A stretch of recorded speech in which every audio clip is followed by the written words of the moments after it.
Sa ngalan ng Ama at ng Anak at ng Espiritu Santo, Amen. ang pagpapala ng ating Panginoong Heso Kristo, ang pag-ibig ng Diyos Ama, at ang pakikipagkaisa ng Espiritu Santo naway sumainyong lahat. At sumainyo rin. Mga kapatid, aminin natin ang ating mga kasalanan upang tayo'y maging marapat gumanap sa banal na pagdiriwang. Inaamin ko sa makapangyarihang Diyos at sa inyo mga kapatid, na lubha akong nagkasala sa isip, sa salita at sa gawa, at sa aking pagkukulang. Kaya isinasamo ko sa mahal na Birheng Maria, sa lahat ng mga anghel at mga banal, at sa inyo mga kapatid, na ako'y panalangin sa Panginoong ating Diyos.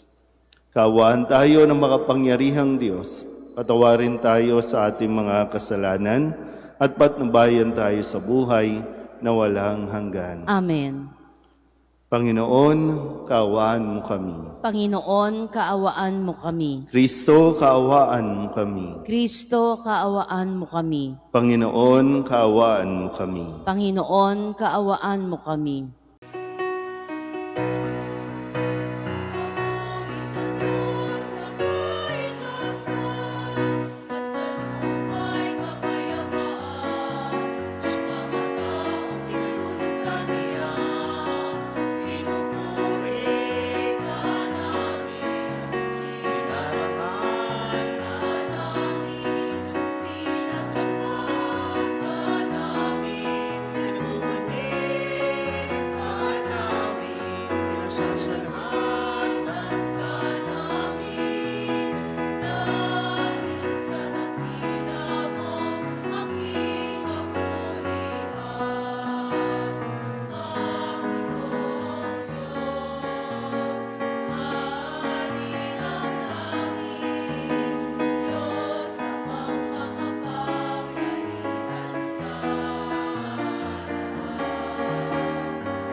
Manalangin tayo.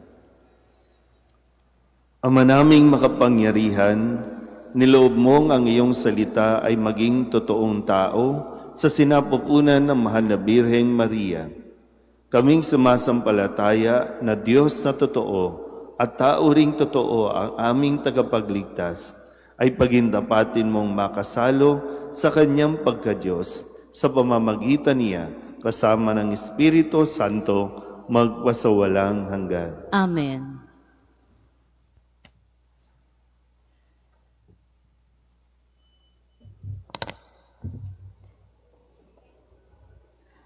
Pagbasa mula sa aklat ni Propeta Isaías.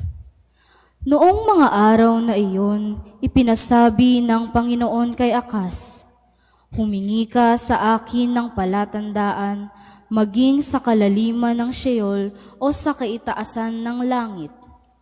Sumagot si Akas, "Hindi po ako hihingi, hindi ko susubukin ang Panginoon." Sinabi ni Isaías, "Pakinggan mo, sambahayan ni David. Kulang pa ba ang galitin ninyo ang mga tao na pati ang aking Diyos ay iyong niyayamot? Kaya nga't ang Panginoon na rin ang magbibigay ng palatandaan. Maglilihi ang isang dalaga at manganganak ng lalaki, at ito'y tatawaging Emmanuel. Sapagkat ang Diyos ay suma sa atin." Ang salita ng Diyos. Salamat sa Diyos. Handa akong naririto upang sundin ang loob mo. Handa akong naririto upang sundin ang loob mo. Ang mga paghandog, pati mga hain, at mga hayop na handang sunugin, hindi mo naibig sa dambana dalhin, upang yaong salay iyong patawarin. Sa halip, ang iyong kaloob sa akin ay ang pandinig ko upang ika'y dinggin. Handa akong naririto upang sundin ang loob mo. Kaya ang tugon ko, ako'y naririto. Nasa kautusan ang mga turo mo. Ang nais kong sundi iyong kalooban, aking itatago sa puso ang aral. Handa akong naririto upang sundin ang loob mo. Ang pagliligtas mo'y aking inihayag, saan man magtipon ang iyong mga anak. Di ako titigil ng pagpapahayag. Handa akong naririto upang sundin ang loob mo. Ang pagliligtas mo'y ipinagsabi, di ko inilihim sa aking sarili. Pati pagtulong mo't pag-ibig na tapat, sa mga lingkod mo'y isinisiwalat. Handa akong naririto upang sundin ang loob mo. Pagbasa mula sa sulat sa mga Hebreo.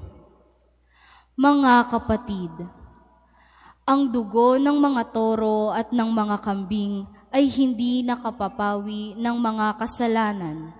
Dahil diyan, nang si Kristo'y manaog sa sanlibutan, sinabi niya sa Diyos, "Ang mga hain at handog na mga hayop ay hindi mo ibig, kaya't inihanda mo ang aking katawan upang maging hain. Hindi mo kinalugdan ang mga handog na susunugin at ang mga handog dahil sa kasalanan. Kaya't aking sinabi, narito ako, O Diyos, upang tupdin ang iyong kalooban, ayon sa nasusulat sa kasulatan tungkol sa akin. Sinabi muna niya, hindi mo inibig o kinalugdan ang mga hain at handog na mga hayop, mga handog na susunugin at mga handog dahil sa kasalanan. Bagamat ito'y inihahandog ayon sa kautusan.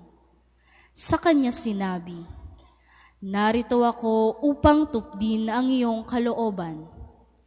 Inalis ng Diyos ang unang handog na pinalitan na handog ni Kristo.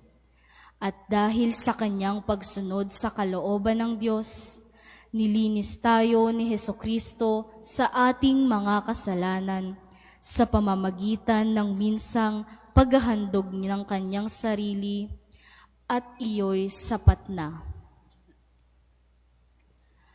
Ang salita ng Diyos. Salamat sa Diyos.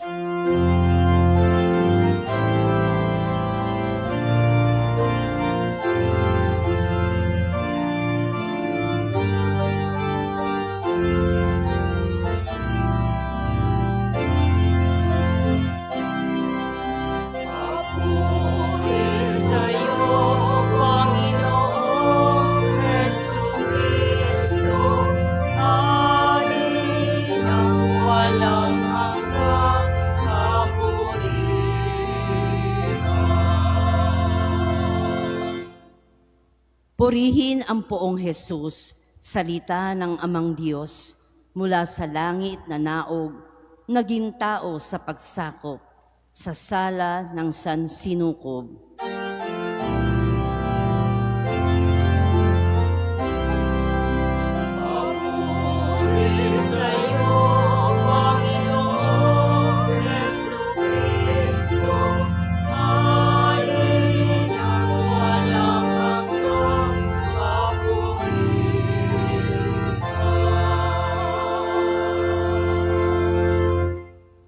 Sumainyo ang Panginoon. At sumainyo rin. Ang mabuting balita ng Panginoon ayon kay San Lucas. Papuri sa iyo, Panginoon. Noong panahong iyon, ang Anghel Gabriel ay sinugo ng Diyos sa Nazareth, Galilea, sa isang dalaga na ang pangalay Maria. Siya'y nakatakdang ikasal kay Jose, isang lalaki buhat sa lipi ni Haring David. Paglapit ng anghel sa kinaroroonan ng dalaga, binati niya ito, "Matuwa ka, ikaw ay kalugod-lugod sa Diyos." Wika niya, "Sumasa iyo ang Panginoon." Nagulumihanan si Maria sa gayong pangungusap at inisip niyang mabuti kung ano ang kahulugan niyon. Kaya't sinabi sa kanya ng anghel, "Huwag kang matakot, Maria, sapagkat kinalulugdan ka ng Diyos. Makinig ka, ikaw ay maglilihi at manganganak ng isang lalaki, at siya'y tatawagin mong Jesus. Magiging dakila siya at tatawaging anak ng kataas-taasan. Ibibigay sa kanya ng Panginoong Diyos ang trono ng kanyang amang si David. Maghahari siya sa angkan ni Jacob magpakailanman, at ang kanyang paghahari ay walang hanggan." "Paano mangyayari ito, gayong ako'y dalaga?" tanong ni Maria. Sumagot ang anghel, "Bababa sa iyo ang Espiritu Santo at lililiman ka ng kapangyarihan ng kataas-taasan. Kaya't banal ang ipanganganak mo at tatawaging anak ng Diyos. Natatandaan mo ang iyong kamag-anak na si Elizabeth? Alam ng lahat na siya'y baog. Ngunit naglihi siya sa kabila ng kanyang katandaan, at ngayoy ika-6 na buwan na ng kanyang pagdadalang tao, sapagkat walang hindi mapangyayari ang Diyos." Sumagot si Maria, "Ako'y alipin ng Panginoon, mangyari sa akin ang iyong sinabi." At nilisan siya ng anghel. Ang mabuting balita ng Panginoon. Pinupuri ka namin, Panginoong Hesukristo. Isang magandang umaga po sa inyong lahat. Maligayang pagdiriwang ng dakilang kapistahan ng pagpapahayag ng magandang balita tungkol sa Panginoon. Kumbaga sa lingwahe natin, sasabihin sa inyo ng doktor, "Congratulations, buntis ka na." Kasi ngayon, ang simula ng 9 na buwan ng pagdadalang tao ni Maria, March 25, at ang ika-9 na buwan ay sa darating na December 25 ang kapanganakan. So ngayon, ang pagpapahayag, ang kapanganakan ay sa December 25. Pero maganda po na tayo ay mapaalalahanan na may mga pangyayari sa buhay natin na hindi natin lubusang naiintindihan sa ngayon. Pero kung tayo po ay mananatili sa pagtitiwala sa ating Panginoon, makikita din natin yung resulta, makikita din natin yung plano ng Diyos. Meron tayong sariling plano, meron tayong sariling diskarte, kung kailan gusto natin, kung kailan, no, yun lahat, no, pinaplano natin. Pero pumapasok ang plano ng Diyos at higit na maganda ang plano ng Diyos kaysa sa gusto nating mangyari. Kailangan lang talaga natin na katulad ni Maria, no, kailangan lang talaga natin matuto ring magtiwala. Nakakatakot itong kanyang haharapin.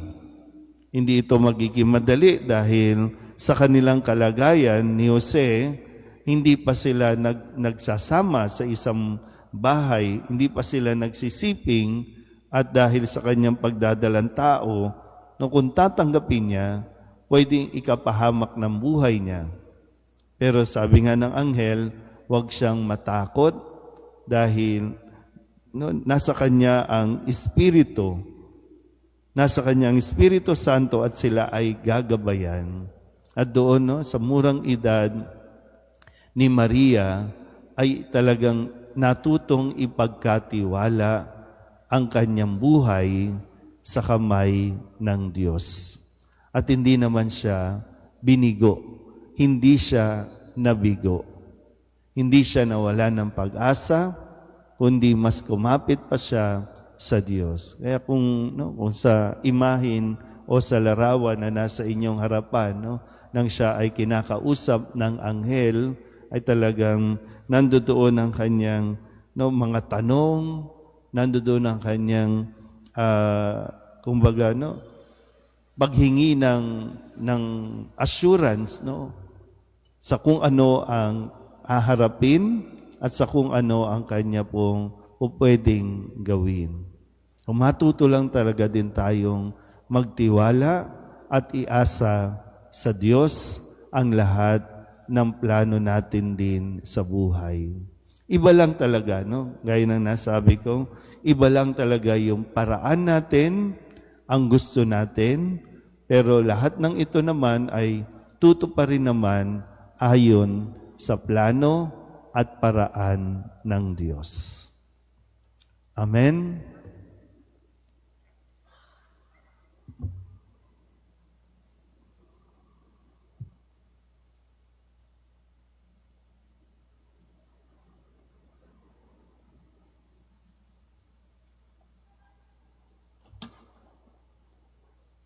Ipahayag natin ang ating pananampalataya at sa dakong siya'y nagkatawang tao, luluhod po muna tayo sumandali.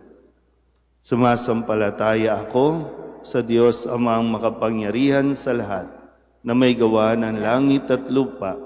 Sumasampalataya ako kay Jesucristo, iisang anak ng Diyos, Panginoon nating lahat.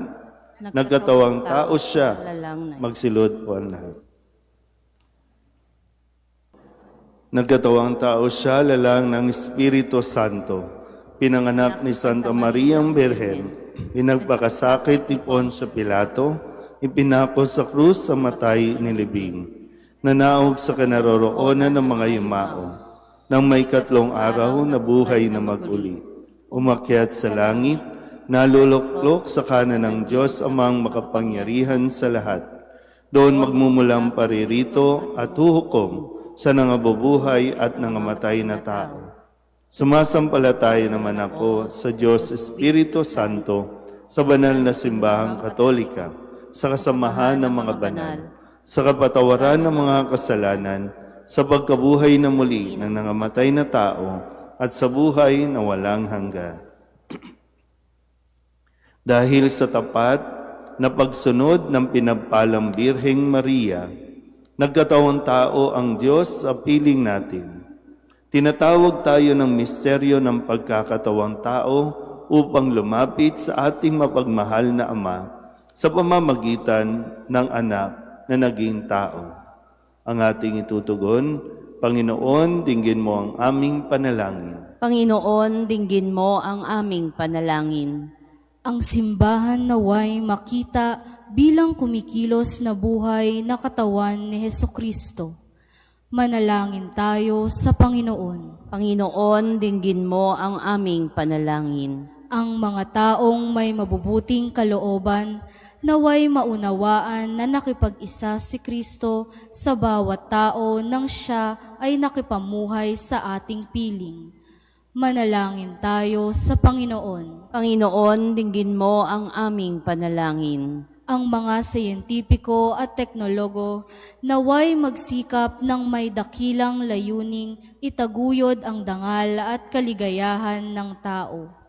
Manalangin tayo sa Panginoon. Panginoon, dinggin mo ang aming panalangin. Ang mga inang nagdadalang tao naway masayang tanggapin ang bagong buhay sa kanilang sinapupunan katulad ng pagtanggap ni Maria sa kanyang anak. Manalangin tayo sa Panginoon. Panginoon, dinggin mo ang aming panalangin. Ang mga yumao naway mapatawad sa kanilang mga kasalanan. Manalangin tayo sa Panginoon. Panginoon, dinggin mo ang aming panalangin. Idulog din natin sa Panginoon ang ating mga personal na kahilingan at mga panalangin para sa ating mga pamilya. Kasama din ang mga kahilingan ng mga nanonood sa online.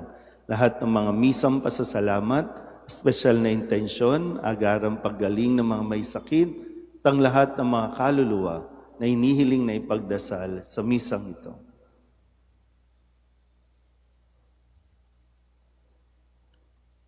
Ang lahat ng ito inihiling namin sa ngalan ni Kristong aming Panginoon. Amen.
Manalangin kayo mga kabatid upang paghahain natin ang kalugdahan ng Diyos sa mga makapangyarihan. Tanggapin nawa ng Panginoon itong paghahain sa iyong mga kamay, sa kapurihan niya at karangalan, sa ating kapakinabangan at sa buong sambayanan niyang banal. Ama naming lumikha, marapatin mong tanggapin ang paghahain ito ng iyong sambayanan upang ang kinikilalang pagsisimula ng pag-iral nito noon pa mang ang iyong anak ay magkatawang tao, ay siyang ikagalak sa pagdiriwang nito ngayong dakilang kapistahan sa pamamagitan ni Hesukristo kasama ng Espiritu Santo magpasawalang hanggan. Amen. Sumainyo ang Panginoon. At sumainyo rin. Itaas sa Diyos ang inyong puso at diwa. Itinaas na namin sa Panginoon. Pasalamatan natin ang Panginoong ating Diyos. Marapat na siya ay pasalamatan. Ama naming makapangyarihan, tunay ngang marapat na ikaw ay aming pasalamatan sa pamamagitan ni Hesukristo na aming Panginoon. Siya'y naging dinanaiba sa amin noong lukuban ng Espiritu Santo, ang mahal na Birheng nananalig sa pagbabalita ng anghel. Siya'y dinala sa sinapupunan ng maibiging inang si Maria, kaya't natupad ang iyong pangako sa sambayanan mong unang hinirang at naganap ang higit pa sa inaasam ng lahat ng mga bansa ng sangkatauhan. Kaya kaisa ng mga anghel na nagsisiawit ng papuri sa iyo nang walang humpay sa kalangitan, kami nagbubuni sa iyong kadakilaan.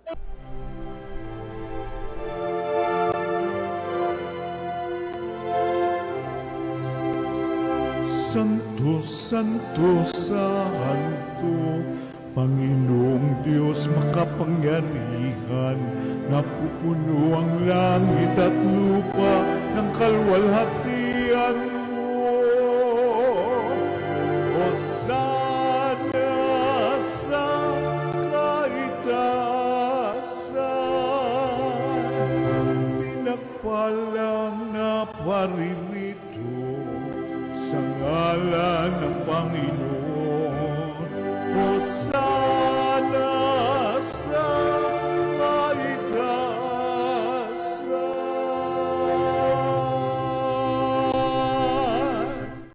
Ama naming banal, ikaw ang bukal ng tanang kabanalan.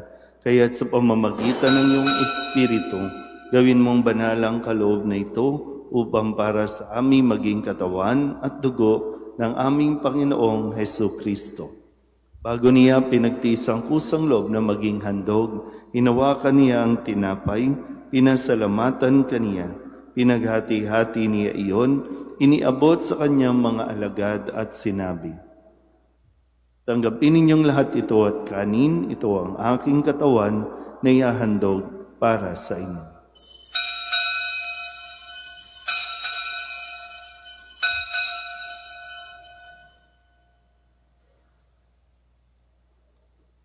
Gayun din naman nang matapos ang hapunan, hinawakan niya ang kalis, muli kaniyang pinasalamatan. Iniabot niya ang kalis sa kanyang mga alagad at sinabi, "Tanggapin ninyong lahat ito at inumin.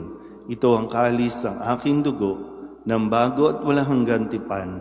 Ang aking dugo na ibubuhos para sa inyo at para sa lahat, sa ikapagpapatawad ng mga kasalanan. Gawin niyo ito sa pag-alaala sa akin."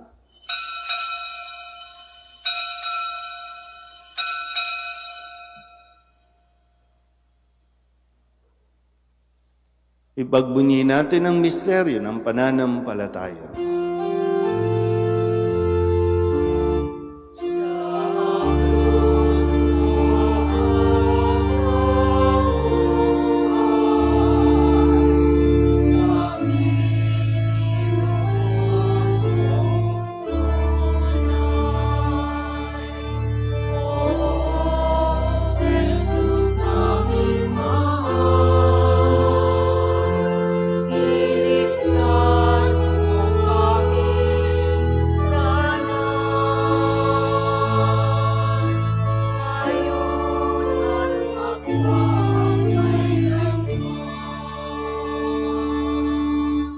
Ama, ginagawa namin ngayon ang pag-alaala sa pagkamatay at muling pagkabuhay ng iyong anak.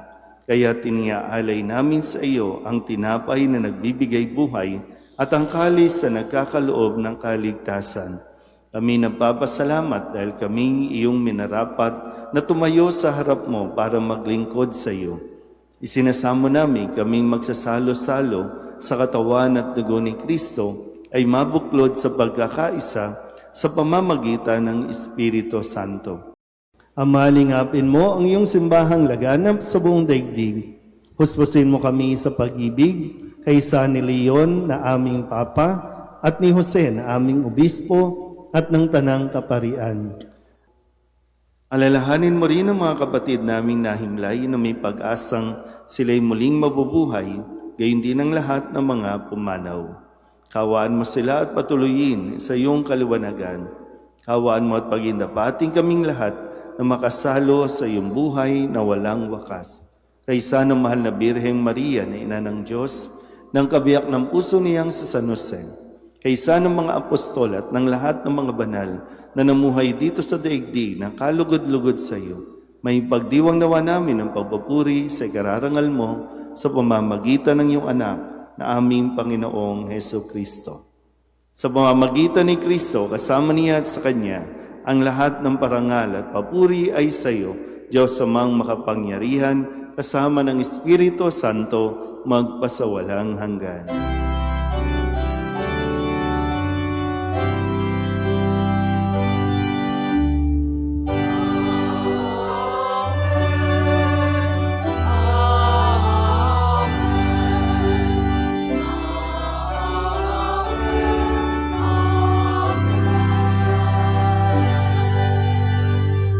Sa tagubili naman nakagagaling na utos at turo na Jesus sa Panginoon natin at Diyos, pahayag natin ang lakas loob.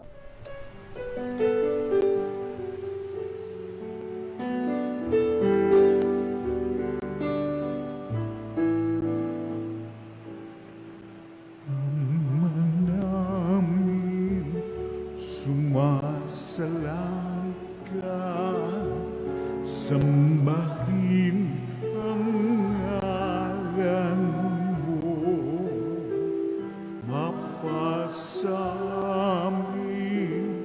ang kaharian mo, sundin ang loob mo dito sa lupa para nang sa langit. Bigyan mo po kami ngayon ng aming kakanin sa araw-araw at patawarin mo kami sa aming mga sala para ng pagpapatawan namin sa nagkakasala sa amin. At huwag mo kaming ibang dulot sa tukso, at yadya mo kami sa lahat ng masama. Inihiling namin kami iadya sa lahat ng masama, pagkalooban ng kapayapaan araw-araw, iligtas sa kasalanan at ilayo sa lahat ng kapahamakan, samantalang aming pinananabikan ang dakilang araw ng pagpapahayag ng tagapagligtas naming sa Heso Kristo. Sapagkat iyo ang kaharian at ang kapangyarihan at ang kapurihan magpakailanman. Amen. Panginoong Heso Kristo, sinabi mo sa iyong mga apostol, kapayapaan ang iniiwan ko sa inyo, ang aking kapayapaan ang binibigay ko sa inyo. Tunghayan mo ang aming pananampalataya at huwag ang aming mga pagkakasala. Pagkalooban mo kami ng kapayapaan at pagkakaisa ayon sa iyong kalooban, kasama ng Espiritu Santo, magpasawalang hanggan. Amen. Ang kapayapaan ng Panginoon ay laging sumainyo. At sumainyo rin. Magbigayan po tayo ng kapayapaan sa isa't isa.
Ito ang kordero ng Diyos.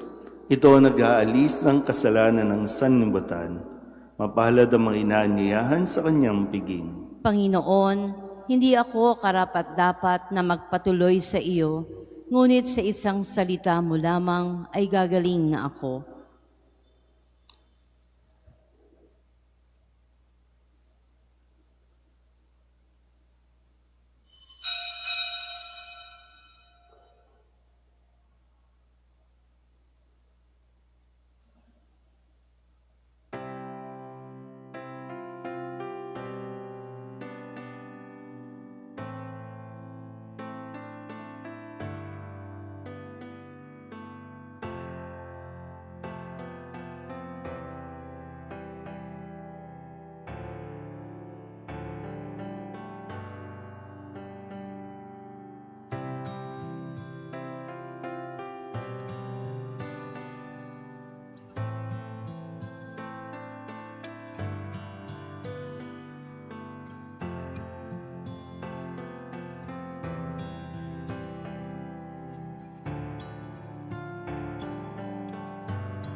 Manalangin tayo.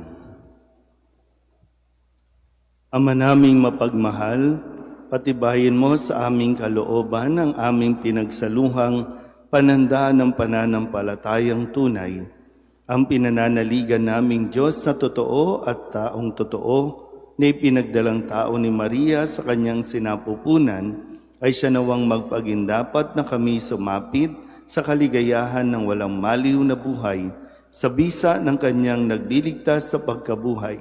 Sa pamamagitan niya, kasama ng Espiritu Santo, magpasawalang hanggan. Amen. Sumainyo ang Panginoon. At sumainyo rin. At pagpalain kayo ng makapangyarihang Diyos, Ama at Anak, Espiritu Santo. Amen. Tapos ang banal na misa, humayo tayo sa kapayapaan ni Kristo. Salamat sa Diyos. Magandang umaga po.